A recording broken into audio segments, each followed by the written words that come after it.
Well, I'm glad you're here watching my video on YouTube. The fact is, I don't know how long this will be up, since YouTube has decided to start censoring me and pulling down my videos. But don't worry, you can watch this video on rumble.com/RandPaul, where I post all of my content. Love to see you over at rumble.com. Did Fauci lie under oath when he was asked by Senator Rand Paul? Here to react to this and much more is Kentucky Senator. He's also a medical doctor, Rand Paul. I have checked with multiple sources. They have confirmed to me, Senator, there's no shortage of monoclonal antibodies like Regeneron. Eli Lilly has a version of it as well. There's no shortage. Why would the federal government control it? What? Realize this is the difference between socialized medicine and capitalism. Under capitalism, when there's increased demand, and Florida has increased demand right now, you increase the supply. Supply matches demand in capitalism. In socialism, you have political reasons. So it could be that they think there are more deplorable people in Florida, more Republicans, or more of the unvaccinated, unwashed. And so decisions will be made for political reasons. But if this were capitalism and this were going out into the marketplace, the companies would be ramping up production and it would be distributed where it's needed. It is life-saving. We also have to change the recommendations coming from Fauci and the CDC and allow people to take it as an inpatient. You can be an inpatient with relatively good oxygenation, talking, not yet on a ventilator, but they won't give it to you if you've gotten beyond 10 days of symptoms or if you're an inpatient.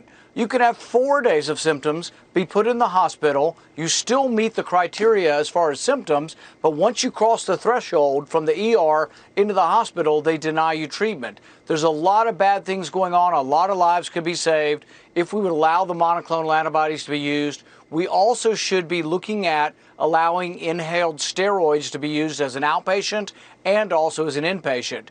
They've known about these things. There's studies, trials. It all adds up to that they're good treatments, but the government's stopping it. And by the government owning all the monoclonal antibodies, we no longer have any form of capitalism. What we have is socialized distribution, and that's going to lead to problems. I thought of you this week. You had COVID. You stated it publicly. I'm not disclosing anything private. And you have decided not to get the vaccine. Now, interestingly, Pfizer this week announced that the efficacy of their vaccine decreases over time. Same with Moderna, and we're seeing it. And then the actual researcher, Dr. Robert Malone is his name, it was in the Epoch Times, the guy that discovered the technology for the mRNA vaccine, that's Pfizer, Moderna, not J&J, he says that natural immunity, antibodies, the very things you've been saying, are much better than the very technology that he himself discovered. And then he cited a study out of Israel. I'm not a doctor. I'll ask you as a medical doctor. Over 100 million Americans have gotten the disease naturally. All of the studies show that their natural immunity is at least as good as the vaccine, but the one from Israel shows that it's 27 times better. This is not an argument against the vaccine. It's an argument for treating people fairly. Think of all the hospital workers who worked for a year with no vaccine available yet, risking their lives to save people's lives from COVID. Thousands of them got COVID naturally, have immunity, and now the hospitals, because Fauci is breeding this ignorance and this unscientific approach, they're all being told, if you won't take it, you'll be fired. How unfair and insulting is that to our hospital workers? There's one thing the government could do, though, right now on the vaccine front. Instead of just approving a booster, the booster is not specific for Delta. They should do what Donald Trump did and have Operation Warp Speed for the next generation, which will be a Delta vaccine.